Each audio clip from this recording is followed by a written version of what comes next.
Batu TV.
Assalamualaikum warahmatullahi wabarakatuh. Hamdan wa syukran bi ni'matil iman wal islam. Salatan wa salaman daimaini mutalazimaini ala habibina qurrati ayunina sayyidina wa maulana Muhammad sallallahu alaihi wasallam. Rabbi israh li sadri wa yassir li amri wa hlul 'uqdatam min lisani yafqahu qawli, amma ba'd. Mewakili dari Dewan Pengasuh beliau Romo Kiai Haji Nur Khatib tidak akan panjang lebar dalam mengutarakan sebuah sambutan nanti, karena ini akan diisi dengan acara dialog. Pertama, saya mengucapkan rasa terima kasih yang sebesar-besarnya kepada Universitas Malang, Islam Malang Unisma, yang di sini telah dihadiri oleh beliau Bapak Rektor dan Wakil Rektor, yaitu Bapak Dr. Haji Masyuri dan juga Haji Badat Muwahhid. Tentunya kita berharap di pagi hari ini kita akan mendapatkan keilmuan, tambah ilmu di bulan Ramadan ini, mendapatkan wawasan tentang keilmuan, entah nanti tentang bidang politik atau apapun yang telah disampaikan. Yang kita harapkan cuma satu, kita mendapatkan ilmu yang manfaat barokah. Allahumma amin. Dan di sini saya mewakili Sohibul Bait mengaturkan minta maaf yang sebesar-besarnya karena lokasi atau tempat yang telah disediakan begitu sempit. Mungkin itu saja yang bisa saya sampaikan pada pagi hari ini mewakili pengasuh. Sekali lagi Dewan Pengasuh mohon maaf yang sebesar-besarnya apabila ada salah dalam menjamu bapak-bapak semuanya di pagi hari ini. Sekali lagi saya mohon maaf yang sebesar-besarnya. Saya tutup. Ihdinas shiratal mustaqim. Wassalamualaikum warahmatullahi wabarakatuh. Assalamualaikum warahmatullahi wabarakatuh.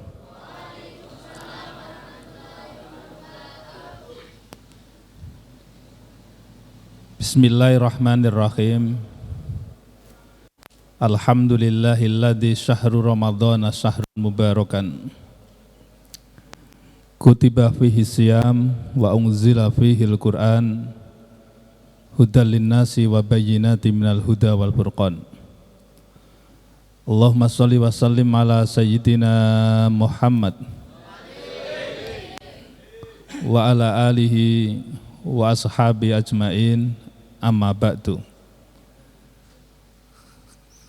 Hadratul muhtaramin, para alim, para ulama, wabil khusus Al-Mukarram Romo Kiai Haji Nur Khatib selaku pengasuh Pondok Pesantren Darus Sulaimaniyah Durenan Trenggalek. Mudah-mudahan beliau diberikan panjang umur oleh Allah. berikan kesehatan oleh Allah, hidupnya manfaat dan berkah. Para santri yang saya banggakan,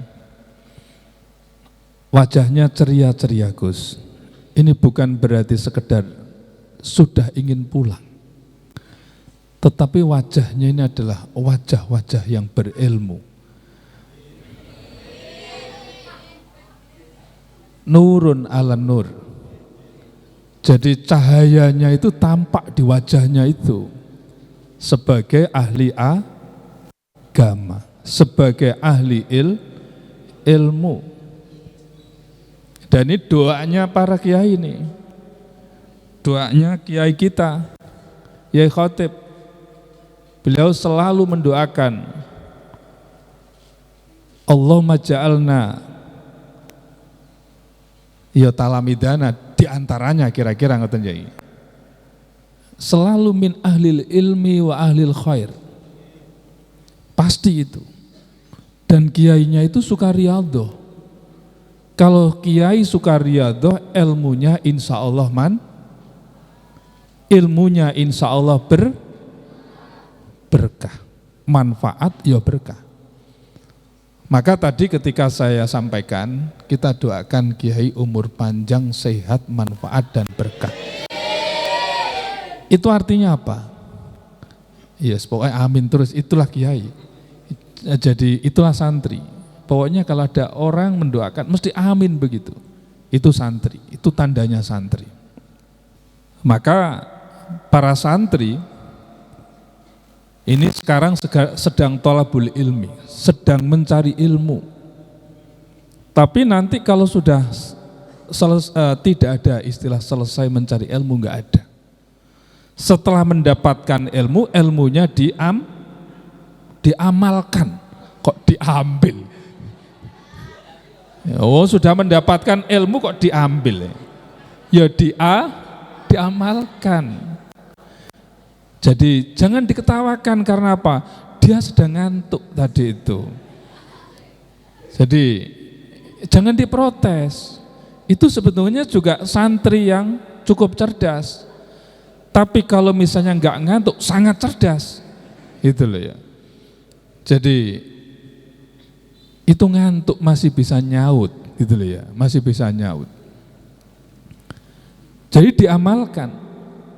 Nah kalau sudah kita mengamalkan ilmu di mana saja kita berada, saudara menyapa orang di sekitar saudara, itu aja sudah menyenangkan orang lain loh di situ.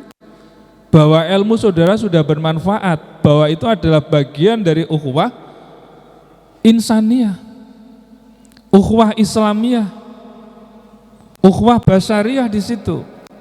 Maka menyapa saja itu sudah begitu mulia. Daripada kita ketemu orang tapi enggak pernah menyapa alias angkuh. Itu bukan watak Islam. Bukan watak Islam. Maka kita selalu mendoakan kepada orang itu hidupnya bisa panjang umur, hidupnya bermanfaat.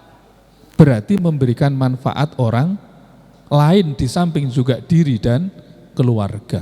Qu anfusakum wa ahlikum naron. Kenapa kita doakan berkah? Hidupnya itu selalu berkah.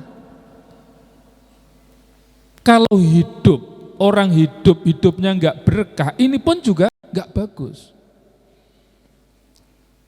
Berkah itu adalah ziyadatul khair, bertambahnya kebaikan.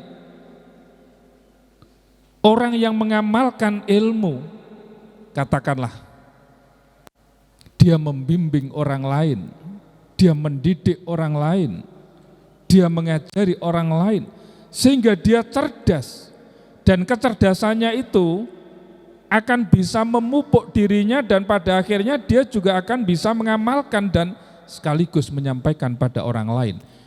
Jadi, ziyadatul khair, bertambahnya kebaikan. Yo mengamalkan ilmunya, menyampaikan ilmu, yo mengamalkan. Ziyadatun nikmah, bertambahnya kebahagiaan. Orang-orang yang dapat ilmu itu juga bahagia. Dan yang menyampaikan ilmu itu juga bahagia loh. Orang kalau sudah menyampaikan ilmu kepada orang lain dan sekaligus dia memiliki satu ketulusan dengan ikhlas menyampaikannya secara totalitas, ini yang disebut dengan ziyadatul khair, ziyadatul nikmah. Ada kenikmatan tersendiri bagi seorang kiai, bagi seorang ustaz. Dan ziyadatul sa'adah, bertambahnya kebahagiaan. Udahlah hidupnya ini, ciri-cirinya 3 itu tadi. Nah, saya membaca satu berita ya. Di Afrika itu ada negara yang bernama Mautina. Pernah mendengar? Hah? Mautina, belum pernah mendengar? Loh, belum gimana, wong sekarang ini sudah disampaikan kok belum mendengar.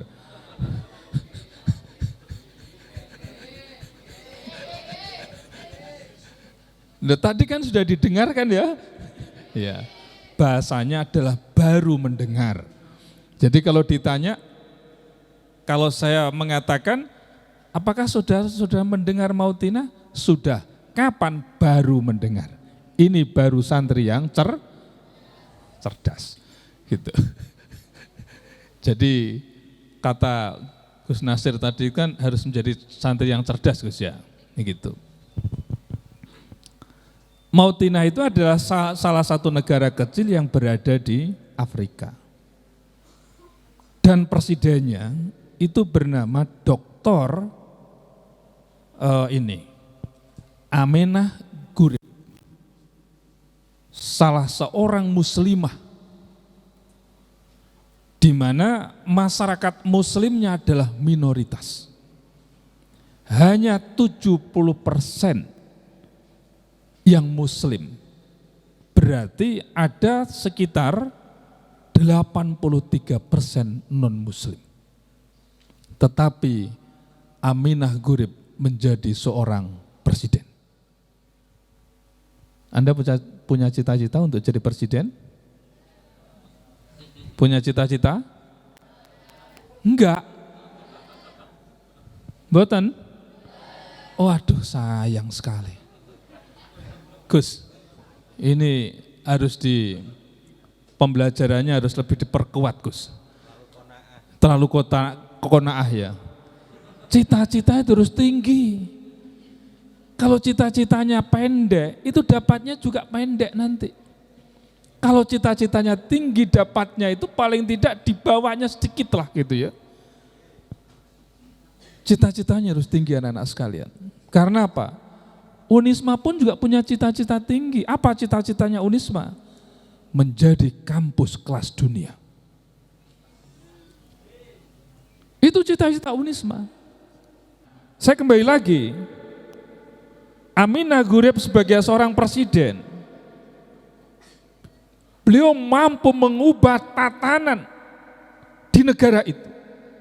Negara apa tadi?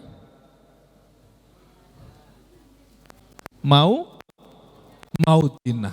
Kok sudah lupa ya? Negara Mautina. Dia mengubah negara Mautina. Dia seorang ilmuwan, dia seorang akademisi, dia seorang doktor. Ahli dalam bidang biologi. Beliau menulis buku, sudah ada sekitar 20 buku. Dia menulis jurnal, ada kurang lebih sekitar 8 jurnal internasional. Mewarnai dunia pemikiran-pemikirannya. Dia mengubah tanah menjadi begitu subur. Dengan rahmat Allah Subhanahu wa ta'ala, dengan kemampuan yang dia miliki. Sehingga apa?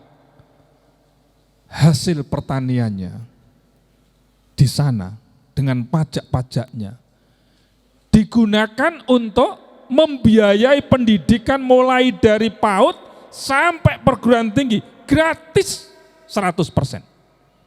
dengan support pendanaan yang memadai.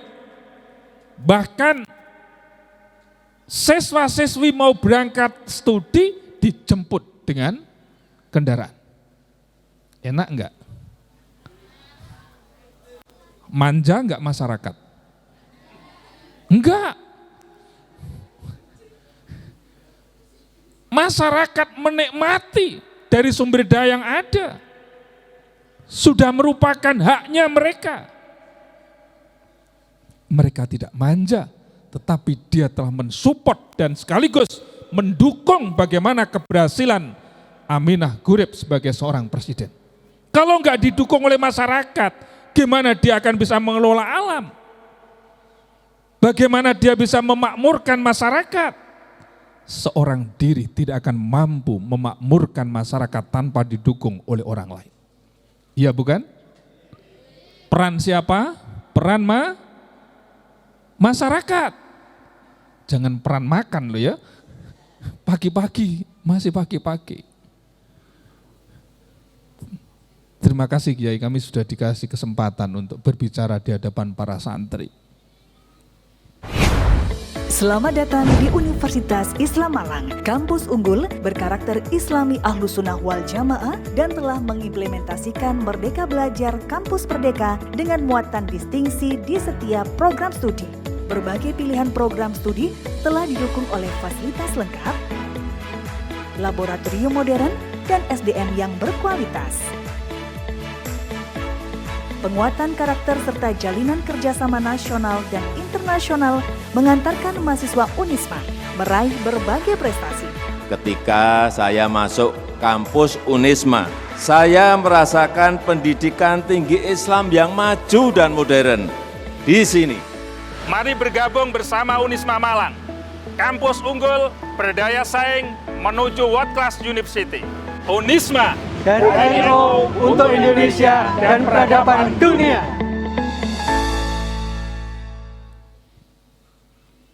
Dia mampu meminit masyarakat, dia mampu mengelola birokrasi, dia mampu mengelola pemerintahan.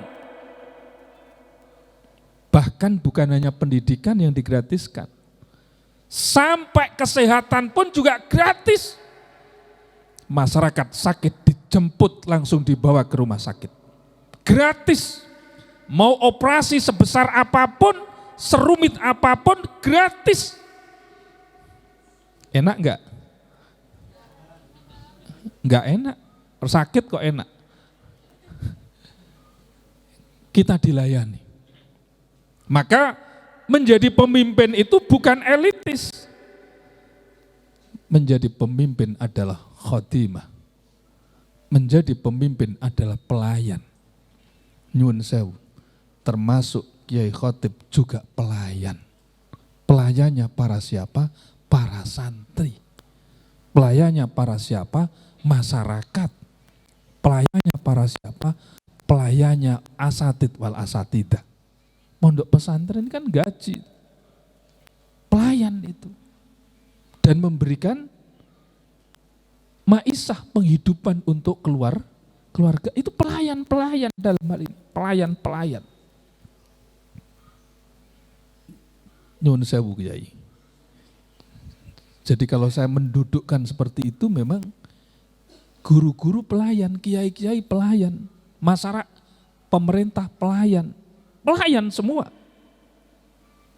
Sebagaimana Rasulullah Muhammad SAW.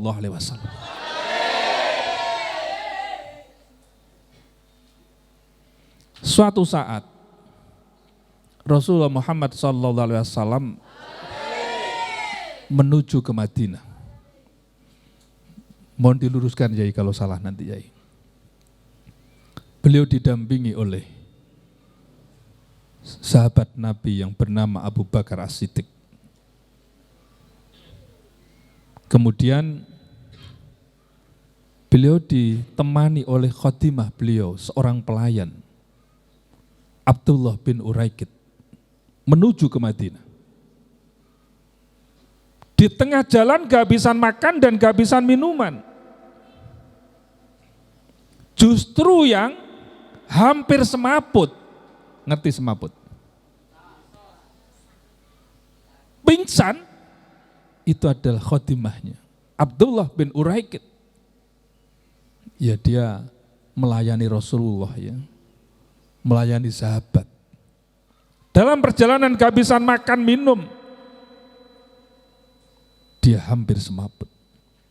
Abu Bakar As-Siddiq kemudian ngajak berhenti dan kemudian mencari bahan makanan dan minuman. Yang ada hanya yang dilihatnya saat itu adalah satu domba, dan domba itu adalah kurus kering kerontang. Apa yang disampaikan oleh Abu Bakar As-Siddiq? Wahai sahabatku, domba ini milik siapa? Milik saya. Siapa namamu? Ummu Ma'bad.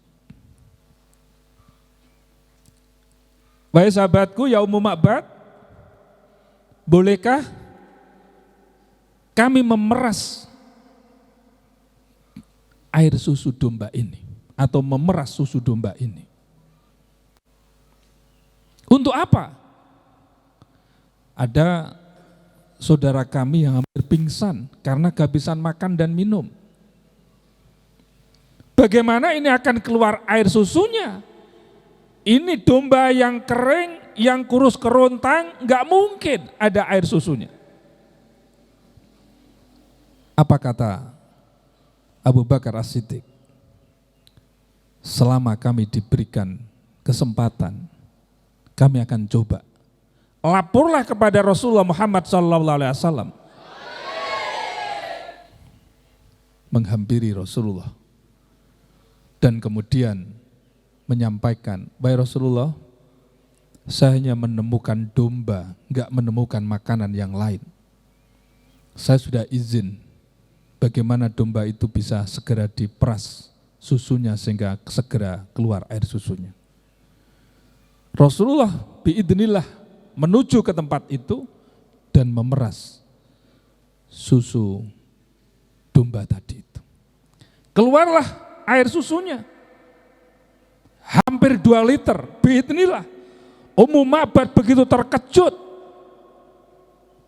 Dan kemudian Rasulullah Muhammad SAW izin kepada Ummu Ma'bad, "Wahai saudaraku, Ummu Ma'bad belum tahu kalau itu Rasulullah. Dan Ummu Ma'bad belum tahu itu adalah Abu Bakar As-Siddiq."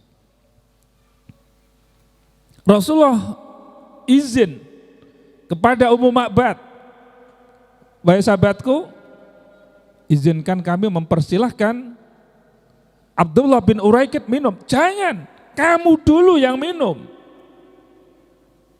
Kata Ummu Ma'bad, "Ini sudah hampir semaput ini. Sudah pingsan. Tolong kasih kesempatan untuk minum dulu. Ini minta izin dulu." Minumlah Abdullah bin Uraikid. Setelah itu Rasulullah mempersilahkan Abu Bakar As-Siddiq. Ummu Ma'bad tetap protes, "Jangan dulu kamu yang minum." Ini juga hampir semaput, kata Rasulullah. Minumlah Abu Bakar As-Siddiq. Setelah itu Rasulullah mempersilahkan Ummu Ma'bad yang punya domba tadi. Apa yang disampaikan oleh Ummu Ma'bad? "Enggak, kamu dulu yang minum." Tapi Rasulullah tetap minta, "Enggak, kamu dulu yang minum karena kamu yang punya domba tadi." Barulah Rasulullah Muhammad SAW meminum susu tadi itu. Apa artinya di sini? Rasulullah adalah khotimah. Khotimahnya para siapa? Khotimahnya pembantunya sekalipun. Khotimahnya Abu Bakar As-Siddiq, khotimahnya Ummu Ma'bad. Beliau tidak serta-merta kemudian meminum lebih dahulu, tetapi justru beliau mempersilahkan. Innaka la'ala khuluqin adzim. Itulah Rasulullah Muhammad SAW. Subhanallah, dengan akhlak yang begitu mulia, begitu agung. Laqad kana lakum fi Rasulillahi uswatun hasanah. Role model Rasulullah itu, modelnya para model. Itu yang tadi saya katakan, khotimah. Pemimpin adalah khotimah. Nah, Aminah Gurib, beliau melayani masyarakat, melayani anak-anak bangsa yang diharapkan menjadi anak-anak yang cerdas, anak-anak yang berakhlak, dan disupport oleh orang non-muslim sekalipun. Indah ya hidup yang seperti itu ya. Di tengah-tengah orang non-muslim, orang muslim menjadi seorang pemimpin besar, menjadi presiden. Mampu mengubah pertanian menjadi lebih produktif, perusahaan-perusahaan besar banyak berdiri, pendidikan semakin maju. Maka yang paling utama di dalam pembangunan adalah faktor kualitas sumber daya manusia. Kalau sumber daya manusianya bagus, maka negara bangsa juga akan bagus, dunia pun juga akan bagus. Bukan senjata yang hebat, bukan bom, bukan nuklir yang menghancurkan kehidupan berbangsa dan bernegara. Tetapi yang mengubah dunia adalah ilmu yang bisa mengubah dunia. Cukup sekian dari saya, itu Ustadz ya, karena waktunya sudah harus bergeser di tempat lain. Ini ketua NU kelihatannya ya, nanti yang sudah nunggu. Cukup sekian dari kami, mohon maaf Kiai. Terima kasih pula atas segala kesempatan yang diberikan pada Unisma. Saya doakan mudah-mudahan kita semuanya sehat, berikan umur panjang, manfaat dan berkah. Untuk para santri mudah-mudahan di dalam menuntut ilmu dilancarkan oleh Allah, ilmunya manfaat dan berkah, dan saya lanjutkan bisa melanjutkan ke perguruan tinggi semuanya, termasuk ke perguruan tinggi Unisma, insyaallah. Demikian, walafu minkum. Wallahul muwaffiq ila aqwamit thoriq. Assalamualaikum warahmatullahi wabarakatuh.